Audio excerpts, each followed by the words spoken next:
लक्ष्य के online classes में आपका स्वागत है।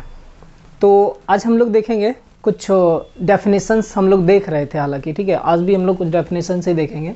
प्रीवियस लेक्चर अगर आपने देखा होगा तो उसमें कुछ इंपॉर्टेंट डेफिनेशन हमने बताया था। होप सो आपने उसको देखा होगा और समझने का कोशिश भी किया होगा और समझे भी होंगे, और ऐसा मैं विश्वास कर रहा हूँ आप पे, एक आशा कह सकते हो कि आशा कर रहा हूँ कि आप समझे होंगे, ठीक है। आज हम लोग उसी डेफिनेशंस का कुछ बचा हुआ पार्ट जो है उसको देखेंगे। कुछ और जो इम्पोर्टेंट डेफिनेशंस हैं अबाउट कुछ टर्म्स कर सकते हैं, कुछ जिसको कि हमें जानना है और फॉर द एस्टिमेटिंग और कॉस्टिंग, ठीक है। तो पहले देखिए आप, ये आपका एक टर्म है रिले, ठीक है।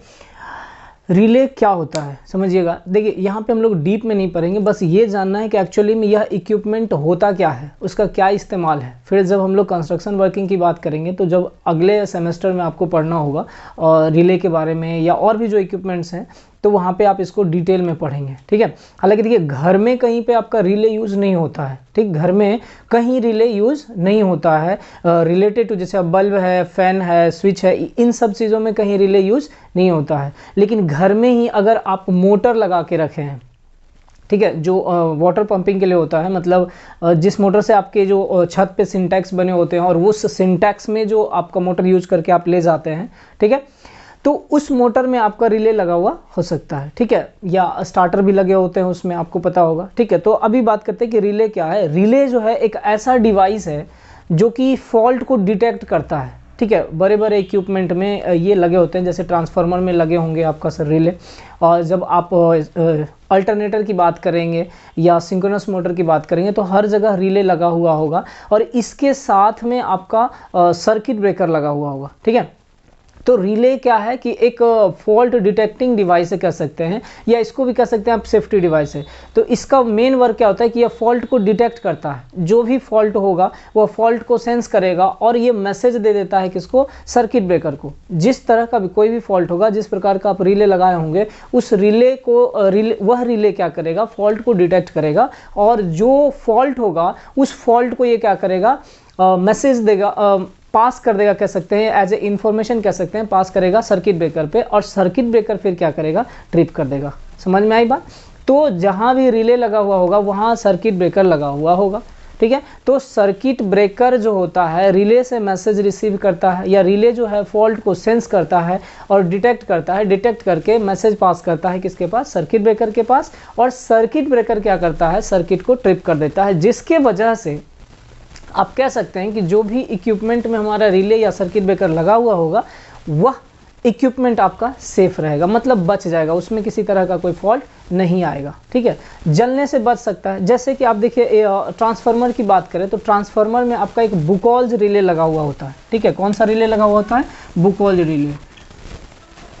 ये बुकोल्ज रिले जो होता है ये ट्रांसफार्मर में लगा हुआ होता है। देखिए इसका काम क्या होता है कि यह ट्रांसफार्मर के अंदर किसी तरह का कोई इंटरनल फॉल्ट होगा तो उसको वह डिटेक्ट करेगा। जैसे कि आप मान लीजिए वाइंडिंग है, वाइंडिंग अगर अधिक गर्म हो गया हो, ठीक है, या फिर ऑयल जो है अगर लीक कर रहा है और ऑयल का लेवल कम हो गया हो, ठीक है, तो इस तरह का कोई भी इंटरनल फॉल्ट होगा अगर ट्रांसफार्मर के अंदर, तो यह बुकोल्ज रिले क्या करेगा, मैसेज देगा किसको, सर्किट ब्रेकर को। मतलब यही एक अलार्म टाइप से रहता है सर, यहाँ अलार्म बजना स्टार्ट हो जाता है, तो यह क्या करेगा, मैसेज देगा सर्किट ब्रेकर को, और सर्किट ब्रेकर फिर आपका क्या करेगा, ट्रिप कर देगा सर्किट को, जिसकी वजह से वो ट्रांसफार्मर आपका क्या रहेगा, सेफ रहेगा। उसी प्रकार से जब आप ट्रांसमिशन लाइन की बात करेंगे तो वहाँ पे भी अलग अलग प्रकार के रिले होते हैं, जैसे महो रिले होंगे, डिस्टेंस रिले में आता है, महो रिले हो गया, ओम्स रिले हो गया, तो इस तरह से बहुत सारे, रेसिस्टेंस रिले हो जाएगा, इम्पिडेंस रिले कुछ कहते हैं। तो इस तरह से बहुत सारे टाइप हैं रिले के, जिसके बारे में आप पढ़िएगा आगे नेक्स्ट सेमेस्टर में, ठीक है। बट यहाँ पे आपको अगर पूछा जाए कि रिले क्या है, तो रिले हमारा क्या होगा, एक फॉल्ट डिटेक्टिव डिवाइस कह सकते हैं,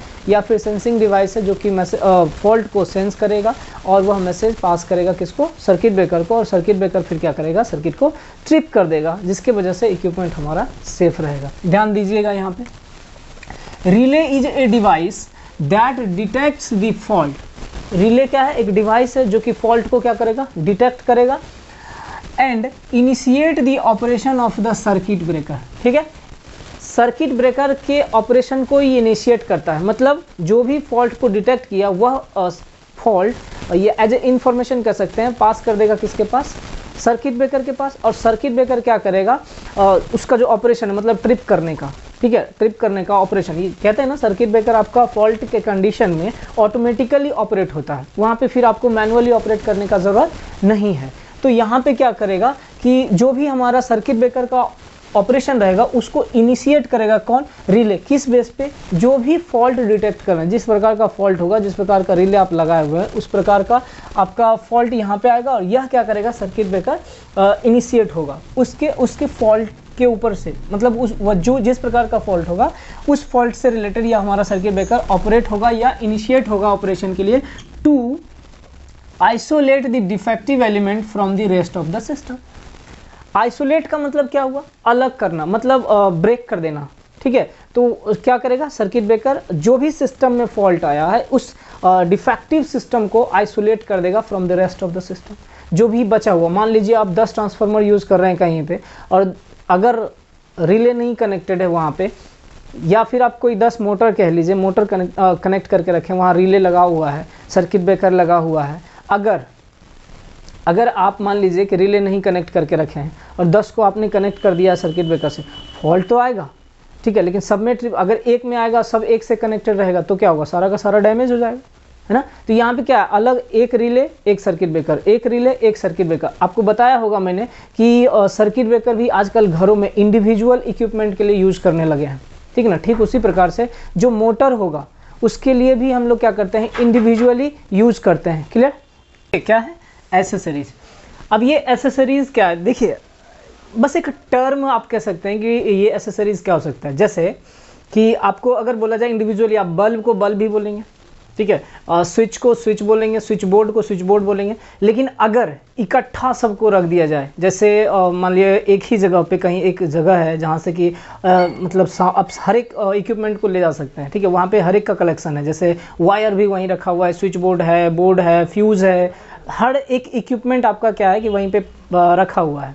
तो कलेक्टिवली अगर बोला जाए कि उसको आप क्या बोलेंगे, तो आप क्या कर सकते हैं, एसेसरीज, या इसको कह सकते हैं कि सामान। जैसे कि आप देखते होंगे पार्ट्स का जो दुकान खोलता है, जो कि किसी भी मैकेनिकल इक्विपमेंट को बेचता है, जैसे कार हो गया या फिर ट्रैक्टर हो गया या फिर बाइक हो गया, उन सब के पार्ट्स को जो बेचता है उसका सीधा नाम देखोगे आप एसेसरीज करके लिखा हो रहता है। इट मीन्स कि वहाँ पे हर एक चीज़ आपको मिल जाएगा। तो यहाँ पे भी इन टर्म ऑफ इलेक्ट्रिकल, मतलब इलेक्ट्रिकल के टर्म में अगर बात करें तो एसेसरीज का मतलब जो भी इलेक्ट्रिकल इक्विपमेंट होगा कलेक्टिवली आप उसको क्या बोल सकते हो, एसेसरीज बोलते हो। क्लियर है, देख ध्यान दीजिएगा इधर, एनी डिवाइस, कोई सा डिवाइस, ठीक है, associated with the wiring and electrical appliances of an electrical installation, ठीक है, कोई भी डिवाइस जो कि एसोसिएटेड है विथ वायरिंग। चूंकि हम लोग इस एस्टिमेटिंग कॉस्टिंग में वायरिंग का एस्टिमेशन और कॉस्टिंग करेंगे, इसलिए हम कह रहे हैं किससे रिलेटेड, वायरिंग से रिलेटेड, और एंड इलेक्ट्रिकल अप्लायंसेस, जो भी इलेक्ट्रिकल इक्विपमेंट हो या अप्लायंसेस होगा उससे जुड़ा हुआ ऑफ एन इलेक्ट्रिकल इंस्टॉलेशन, ठीक है, इलेक्ट्रिकल इंस्टॉलेशन से जुड़े हुए किसी भी प्रकार के इलेक्ट्रिकल इक्विपमेंट कह लीजिए, या आप वायरिंग का मटेरियल कह लीजिए या इक्विपमेंट कह लीजिए, उसे हम कलेक्टिवली क्या बोलेंगे, एसेसरीज। क्लियर है यहाँ तक। जैसे एग्जांपल में मैंने दे दिया है सर सॉकेट आपको पता होगा, जिसमें कि आप चार्जर लगाते हैं और फिर आप अपना मोबाइल चार्ज करते हैं, ठीक है। बोर्ड इन द सेंस यहाँ पे कहने का मतलब स्विच बोर्ड, जिसमें कि आप स्विच लगा हुआ होगा, ठीक है। फ्यूज जानते हो, फ्यूज जो आप सॉकेट में शॉर्ट सर्किट से बचने के लिए हम लोग फ्यूज जो लगाते हैं, ठीक है, एटसेट्रा, ठीक। नेक्स्ट आते हैं सर सर्किट, ठीक है।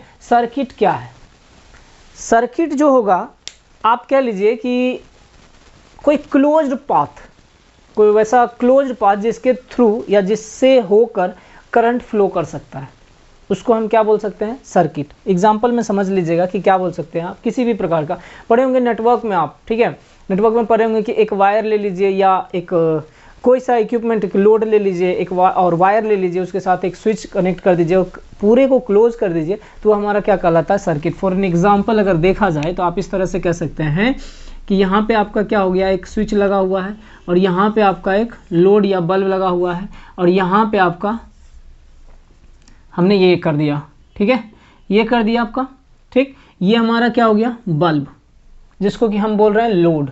ये हमारा क्या हो गया, स्विच, ठीक है, स्विच हो गया, जिसको कि आप ऑन ऑफ करके सर्किट को मेक्स या ब्रेक, मतलब ओपन कर सकते हो या क्लोज कर सकते हो।